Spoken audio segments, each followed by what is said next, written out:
أشهد أن لا إله إلا الله وحده لا شريك له وأشهد أن محمدا عبده ورسوله أما بعد فأعوذ بالله من الشيطان الرجيم بسم الله الرحمن الرحیم۔ سامعین و ناظرین کرام، السلام علیکم ورحمۃ اللہ وبرکاتہ۔ گزشتہ دو پروگرام میں بیان کیا گیا ہے کہ آپ نے کئی دفعہ پاکستان کے فوجی عامر جنرل ضیاء الحق کے عبرتناک انجام کا قصہ سنا ہوگا اور پڑھا ہوگا۔ اس لیے اگر یہ کہا جائے کہ آج کے پروگرام میں ضیاء الحق کے عبرتناک انجام پر بات کی جا رہی ہے تو شاید آپ کے دل میں یہ خیال گزرے کہ یہ تو جانی پہچانی کہانی ہے اور شاید آپ اس کہانی کو سننا نہ چاہیں، لیکن اگر اس کہانی میں ہونے والے واقعات کو ترتیب کے ساتھ بیان کیا جائے، غور سے سنا جائے اور سمجھا جائے تو ضیاء الحق کا عبرتناک انجام دل و جان پر کپ کپی طاری کر دینے والا اللہ تعالیٰ کے قہری نشان کا ایک عظیم واقعہ قرار پاتا ہے، اور ایک انسان بے ساختہ پکار اٹھتا ہے کہ ایسا ہوتا ہے خدا تعالیٰ کا قہری نشان۔ اس سے قبل اس مضمون پر مشتمل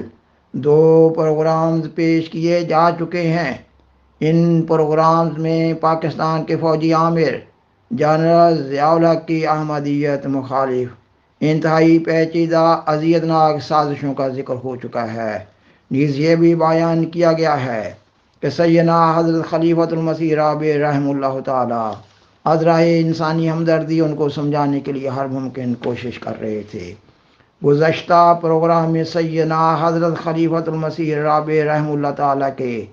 مسجد مبارک ہال اینڈ میں دیے جانے والے خطبہ جمعہ 14 دسمبر 1984 کے حوالے سے بات کی جا رہی تھی۔ آج کے پروگرام کے ذریعہ اس مضمون کو آگے بڑھایا جا رہا ہے۔ گزشتہ سے پیوستہ آپ نے فرمایا، فرعین کے مظالم اور بڑے بڑے بد کردار اور متکبرین کے مظالم کا ذکر کرتے ہوئے قرآن کریم کئی قسم کی آفات کا ذکر کرتا ہے جنہوں نے ایسے لوگوں کو گھیر لیا جو زمینی بھی تھیں اور سماوی بھی تھیں، کچھ ایسی بھی تھیں جن میں بندوں کا دخل نہیں تھا، محض وہ آسمان سے نازل ہوئیں یا زمین سے پھوٹیں، اور کچھ ایسی بھی تھیں جن میں بندوں کا بھی دخل تھا اور بندوں کو استعمال کیا گیا۔ ان کا ذکر کرتے ہوئے قرآن کریم آئندہ کے بارے میں ایک ایسی پیش گوئی فرماتا ہے جو بعین ہی ان حالات میں پوری لگتی ہوئی دکھائی دیتی ہے کہ کہنے والے کی زبان سے قرآن کریم یہ کہلواتا ہے، وَيَا قَوْمِ إِنِّي أَخَافُ عَلَيْكُمْ يَوْمَ التَّنَادِ، سورۃ المومن آیت 33۔ اے میری قوم، میں تم پر ایک ایسے عذاب سے بھی ڈرتا ہوں جو تمہیں آ لے گا، جس کی شکل صورت یہ ہوگی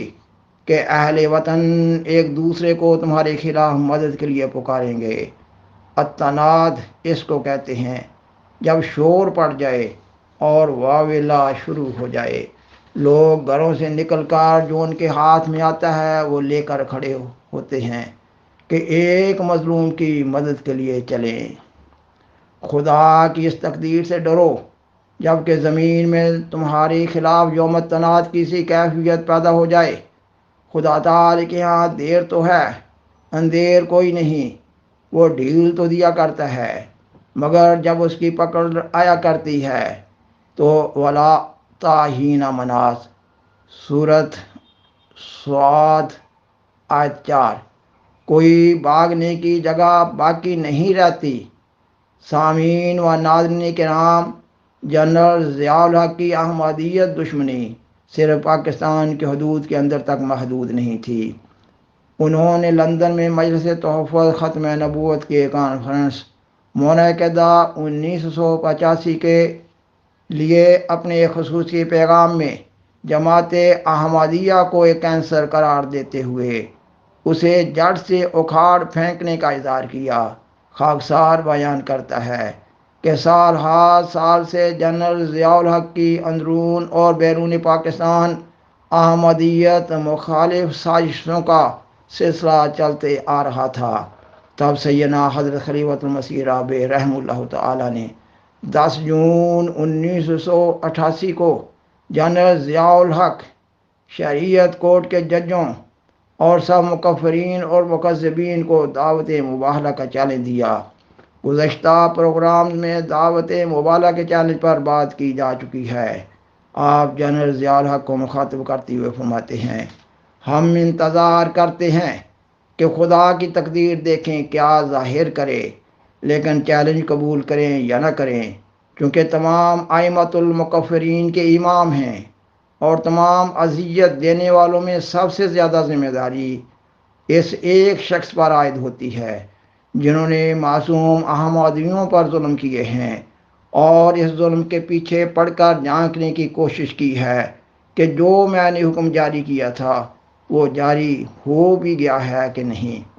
اور ایک معصوم احمدی کیسے تکلیف محسوس کر رہا ہے جب تک یہ پتہ نہ چلے ان کو لذت محسوس نہ ہوتی تھی۔ ایسے شخص کا زبان سے چیلنج قبول کرنا ضروری نہیں ہوا کرتا، اس کا اپنے ظلم و ستم میں اسی طرح جاری رہنا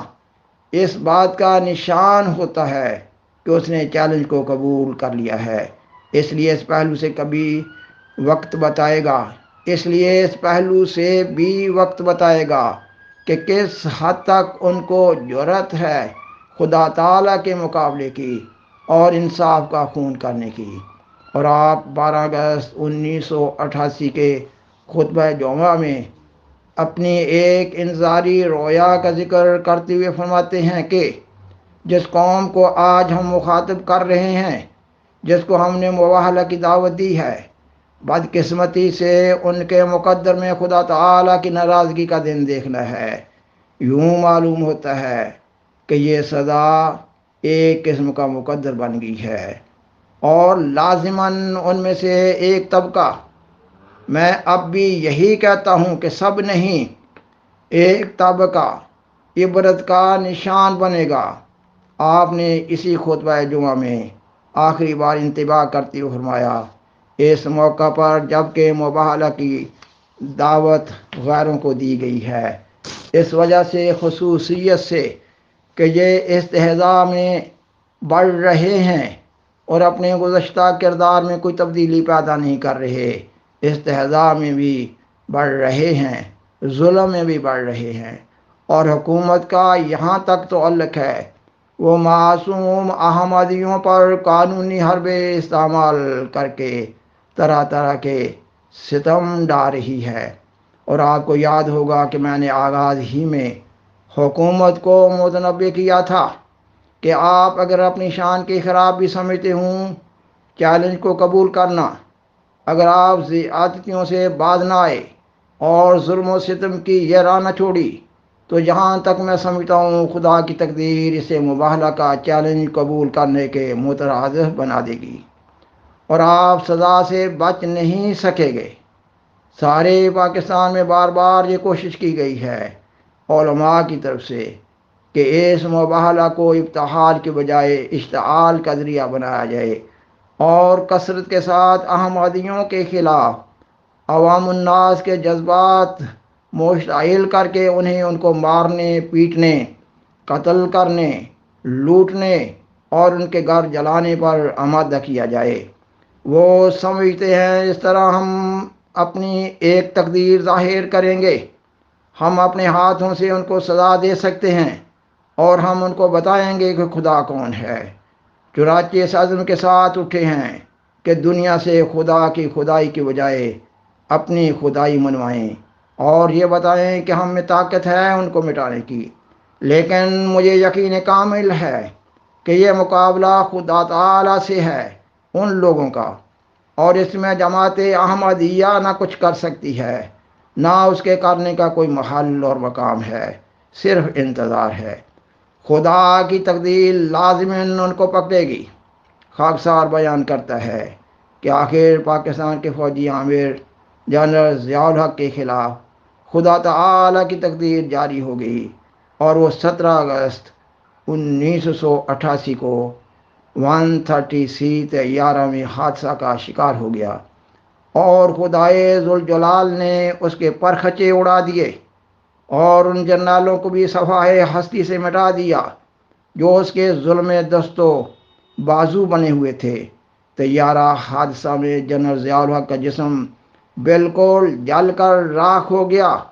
اس کی نعش کی شناخت نہ ہو سکی۔ کہا جاتا ہے کہ اس کے تابوت میں صرف اس کے جبڑے کی ہڈی تھی۔